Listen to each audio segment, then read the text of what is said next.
Buongiorno e ben ritrovati con l'informazione flash di New Sicilia, i principali titoli della mattina. Una bimba di 10 mesi è deceduta a Noto nel Siracusano. Secondo una prima ricostruzione dei fatti avrebbe ingerito della candeggina. La procura di Siracusa ha aperto un'inchiesta per capire cosa sia successo all'interno dell'abitazione.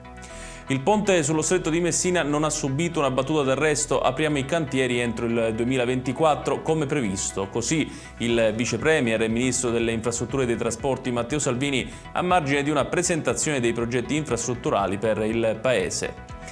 Adesso la sanità, con l'accordo tra Regione Siciliana e privati convenzionati per distribuire le risorse per circa 310 milioni di euro nel 2024 e contribuire così a potenziare l'offerta delle prestazioni ambulatoriali per ridurre le liste d'attesa. Corruzione, truffa e inquinamento ambientale sono alcune delle accuse mosse a carico di 4 soggetti, oggetto di un'ordinanza di custodia cautelare a Taormina. Al centro delle indagini la gestione del consorzio rete fognante del comune.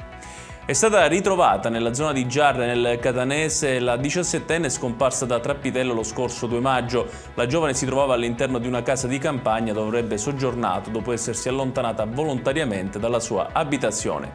Ed è tutto per questa edizione, tutti i dettagli su queste notizie li trovate come sempre sul nostro sito www.newsicilia.it. Grazie per averci seguito e arrivederci.